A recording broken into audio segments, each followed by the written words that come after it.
ध्यान से सुनिए इस बात को, बीज एक सा था, सेम बीज, वही बीज मगर अलग अलग प्रकार की भूमियों पे गिरा और चेलों को समझ में नहीं आया और जो भीड़ थी उनको भी समझ में नहीं आया। मगर ध्यान से सुनिए, चेले वापस पूछने के लिए आए कि इसका मतलब क्या था। भीड़ ने पूछा भी नहीं, क्यों? क्योंकि उन्हें मतलब ही नहीं था ये क्या बोल रहे हैं। क्योंकि उनको क्या चाहिए था? Pastor, pastor. आज मसीहों की हालत इसलिए है क्योंकि वो ले हैंड को ज्यादा ऑनर करते हैं मगर परमेश्वर के वचन का ऑनर नहीं करते।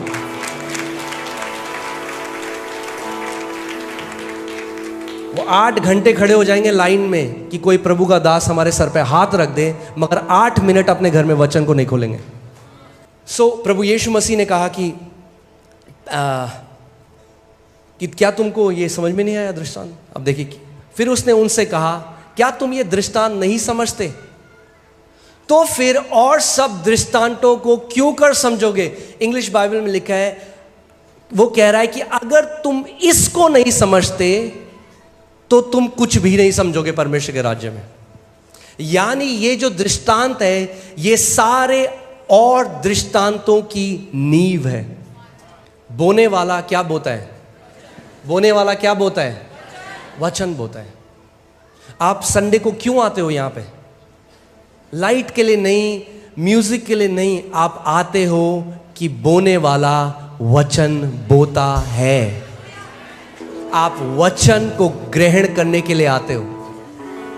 You come to receive the word. प्रभु यीशु मसीह कह रहे हैं, बोने वाला क्या बोता है? वचन को बोता है। यानी ये दृष्टांत एक फिजिकल बीज के बारे में नहीं है, ये दृष्टांत किसके बारे में है? परमेश्वर के वचन के बारे में है। बोने वाला वचन बोता है। अगली आयत, जो मार्ग के किनारे के हैं, जो मार्ग के किनारे के हैं जहां वचन बोया जाता है, ये वे हैं कि जब उन्होंने सुना तो शैतान तुरंत आकर वचन को जो उनमें बोया गया था उठा ले जाता है। अब मैं चाहता हूं कि आप ध्यान धरकर सुने कि परमेश्वर का वचन क्या कह रहा है। शैतान तुरंत आकर, बोलिए तुरंत। पता है आपको शैतान तुरंत क्यों आता है? क्योंकि शैतान को ज्यादा विश्वास है परमेश्वर के वचन में। वो जानता है कि अगर परमेश्वर के वचन का ये बीज इनके अंदर चला गया तो ये मेरे हाथ से गए।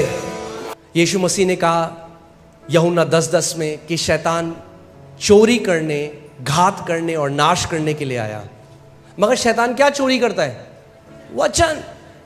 क्योंकि वो जानता है अगर वो वचन चुरा लेगा आपके जीवन से तो वो सब कुछ बाकी चुरा सकता है। क्योंकि चंगाई वचन में है, प्रॉस्पेरिटी वचन में है, सब कुछ परमेश्वर के वचन में है। आदि में वचन था। परमेश्वर का वचन इब्रानी 11:3 में लिखा है कि सब कुछ जो हम देखते हैं और नहीं भी देख सकते, उस सब की सृष्टि, ये पूरा ब्रह्मांड जो परमेश्वर ने बनाया, ये यूनिवर्स, ये चांद सितारे, जो कुछ परमेश्वर ने बनाए, ये वचन के द्वारा ही उत्पन्न हुए। सो सब कुछ जो आप देखते हो वो किसके द्वारा उत्पन्न हुआ? वचन के द्वारा। सो पहला टाइप का बीज जो है वो सड़क के किनारे गिरा। और मुझे कभी समझ में नहीं आया था ये, तो मैंने एक दिन परमेश्वर से पूछा, मैंने कहा प्रभु ये सड़क के किनारे क्या है? सड़क के किनारे कौन बोता है कुछ? और प्रभु ने मुझसे बोला कि सड़क के किनारे तुझे क्या दिखता है? और आज भी जब मैं आ रहा था तो मैं सड़क के किनारे देख रहा था। क्या दिखता है आपको सड़क के किनारे? आपको दिखेगा कूड़ा। सुबह जो झाड़ू मारता है सड़क के किनारे, सारे गुटखे के पैकेट, दूध की थैलियाँ, कुरकुरे के पैकेट, सारा जो कूड़ा है वो आपको सड़क के किनारे। ये पहले तरीके के लोग वो लोग हैं जो कलीसिया तो आते हैं मगर जब वचन प्रचार होता है तो उसको कूड़ा समझते हैं। उनको कोई मतलब नहीं है वचन क्या बताया जा रहा है।